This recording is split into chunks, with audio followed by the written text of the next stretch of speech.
Рахмат. Мынау видео конференция боюнча онлайн режимде өткөрүү менимче максатка ылайык болбой калат. Өзгөчө кырдаал кирген учурда жогорку кеңеш кандай абалда болбосун жыйналып туруусу шарт.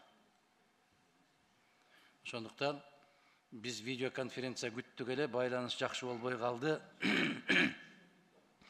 Мен бул маселени түшүнбөй калдым деген позициялар болбош керек.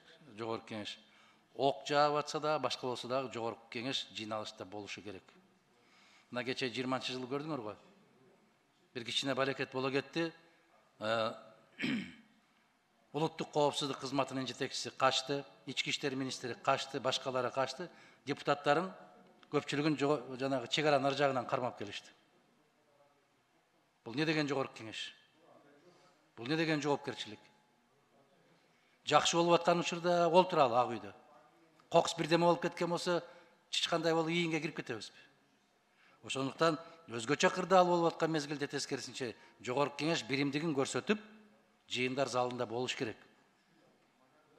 Ошондуктан мынау сунушуңузду Марлен мырза мындай биз макул болуп койсоңуз, аргумент ушундай, себеп Конституцияда да ушундай жазылган.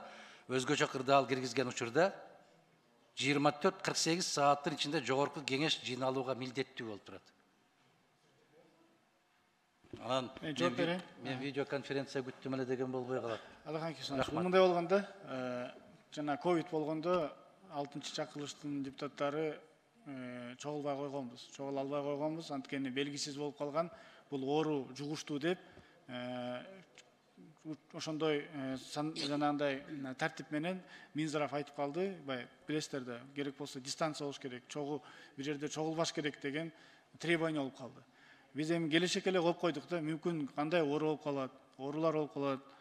Ошондой дагы оору болуп калсачы, мисалы, адамдын бири-бири менен жолукпаш керек, бир зданияда чогулбаш керек деген болуп калса, анда жанагындай сын пикир болбос үчүн, мына депутаттар иштебей койду, кетип калды, качып кетти дебес үчүн ушуну киргизип койдук эле да. Бул мындай новшество эле. Эгерде туура көрсөңүз, негизи эле бул айрым учурларда депутаттардын чечими менен өткөзүлгөнгө уруксат берип коёбу эле, анда мейли өзгөчө кырдаал болбосун.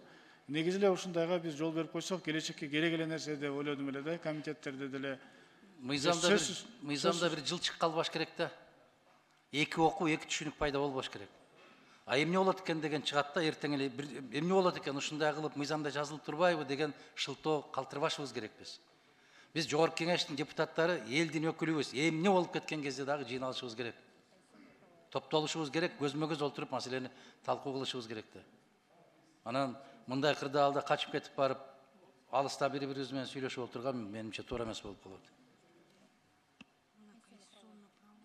Мейли кандай десеңиздер, бирок добушка коюп көрсөңүздөр, менин сунушум ушул.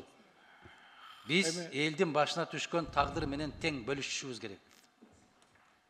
Өзүбүздү аяп, телефон аркылуу жыйын өткөргөн болуп. Мен сиз менен толугу менен макулмун, анткени мен ошол учурларда керек болсо кызыл зоналарга чейин кирип кеткем, жүргөм.